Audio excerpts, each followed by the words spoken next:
কিরে আজকে না তোর এসএসসি পরীক্ষার রেজাল্ট দেওয়ার কথা, রেজাল্টের কি খবর? আর একটু পরেই দিব, বহুত চিন্তায় আছি, ভাল লাগতেছে না কিছু। তুমি একটু দূরে যাও, তোমার দেখলে টেনশন লাগতেছে। কেন আমার দিকে টেনশন লাগবো কেন? রেজাল্ট তো ফেল আইবো, সারাদিন পড়ার খবর নাই, রেজাল্ট ভালো হইব কেমনে? তুমি কিন্তু আমার হাই প্রেসার বাড়াই দিতেছ। এমনি আমি অনেক চিন্তায় আছি, রেজাল্ট আছে কি হয়। রেজাল্ট তো ফেল আইবে, এটা শিওর থাক। এলাকার সবাই কইতাছে তুই ফেল, যে ছেলে ঘুরে আইকুল পায় না ওই ছেলে আবার পাস করবে কেমনে?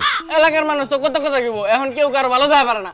আমি একটু ঘুরি আনন্দ করি, এটা সবার সহ্য হয় না। তুমি দোয়া করে আমি পাস করুন। না কাজ হবো না, এখন কোনো কাজ হবো না। পরীক্ষার খাতায় যদি কিছুই না লেখাস, রেজাল্টের দিন দোয়া করলে কি লাভ হইব হুনি? আচ্ছা না করলা দোয়া, তোমার দোয়া আমার লাগবে না, আমি গেলাম রেজাল্টের লিগে। যা যা যা, আর হুনিস ফেল করলে আর বাইতেই দেবো না, শুধু একটা রিস্কা কিনে নিকা করে তারপর বাইতেই। দৌড় আর সহ্য হইতাছে না, কেমন যেন অস্থির অস্থির লাগতেছে। আল্লাহ, আমি আর কিছু চাই না, আল্লাহ এবার কি মতো পাস করে দাও আল্লাহ। এই ছেলে, আজকে না তোমার পরীক্ষা রেজাল্ট দিবে, রেজাল্টের কি খবর? জি স্যার, রেজাল্টের লিগে যাইতাছি, দোয়া করবেন আমি জানি পাস করি। তোমার মতো ছাত্র মনে হয় না তো পাস করবো।